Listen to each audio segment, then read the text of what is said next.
Alam nyo guys, kita nyo sa akin guys, masayahin akong tao. Yun ang akala nyo. Alam nyo guys, gusto ko mang maligo, kasama yung mga anak ko. Happy, babanding-banding. Pero guys, wala akong magawa. Kasi alam mo, dito ako sa Manila nagtatrabaho. Yung mga anak ko sa probinsya. Gustuhin ko man guys, pero wala akong magawa. Bakit? Kasi kailangan ko magtrabaho, kumayod para sa mga anak ko. Alam nyo guys, wala din akong asawa. May asawa man ako noon. Ako lang ang kumakain, nagbubuhay ng mga anak ko. At saka gusto ko rin na makapagtapos yung mga anak ko.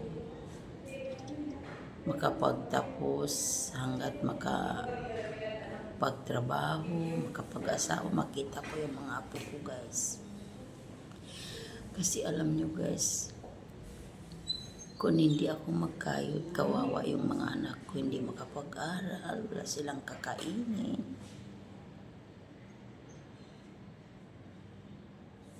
Gusto ko palagi kong pinagdasal sa Panginoon na bigyan pa niya ako ng mahabang buhay.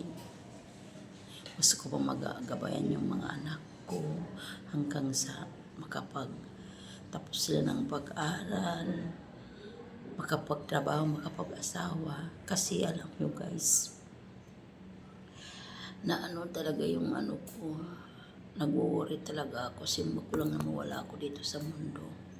Hindi makapagtapos ang mga anak ko, kawawa talaga sila guys. Kasi alam nyo, may papa man sila pero pinapabayaan sila dahil. Alam nyo guys, kawawa din ako.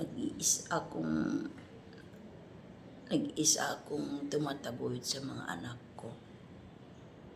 Alam nyo, masayahin akong tao.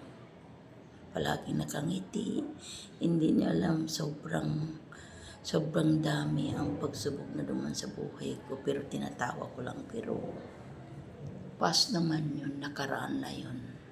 Pero hindi ko lang minsan naiisip ko lang minsan. Kasi nasabihan ko yung mga anak ko, mag-aaral kayo mabuti. Habang malakas pa ako, huwag nung sayangin yung araw na makapag-aral kayo. Ang daming mga bata dyan gusto mag-aral pero hindi sinusuportahan ng magulang. Pero talaga ako guys, gusto ko talaga makapagtapos ang mga anak ko. Hindi man ako nakapag-aral.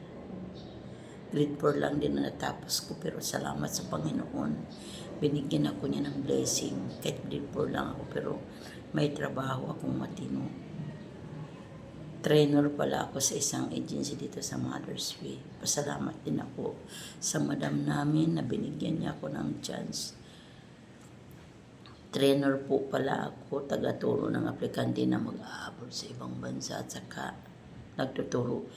nagtuturo din po ako ng Arabic at saka yun nga sinasabi ko, kailangan palagi lang tayo magpakabait. Okay lang pagtawanan ka. Okay lang pagtawanan ka, chismisin ka. Apag-apakan ka ng mga tao, okay lang yun. Walang mawa. Okay lang yung guys. Alam niyo yung inaapi yan yung tinataas ng Panginoon. Kaya, eto sa awa ng Diyos, pasalamat din ako sa madam ko dito na sobrang bait din sa akin. At saka guys, ang hirap. May asawa ka nga, hindi ka naman tinutulungan. Pero okay lang ang lahat, biniblessing pa rin tayo. Pero blessing pa rin ako guys. Bakit? Meron akong trabaho, mababait ang mga anak ko. Malas man ako sa asawa, pero nabubugtian naman sa anak sa katrabaho. At saka sa mga bata dyan na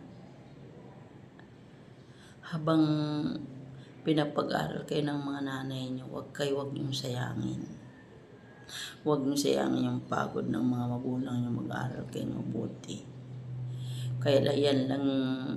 At saka ako, hindi man ako nakapag-aral, ibinigay ko na lang sa anak ko. Gusto ko sila makapagtapos kasi Ayaw ko maranasan nila yung naranasan ko. Gusto ko sa bandang huli, maganda yung buhay nila. Simba ko lang mawala man ako dito sa mundo, maganda rin kalagayan nila. At saka guys, yun nga ang payo ko sa mga anak ko at saka mga kabataan dyan. Huwag mo siyang pag-aral na magulang nyo habang may buhay, may pag-asa. O diba guys? Thank you for watching.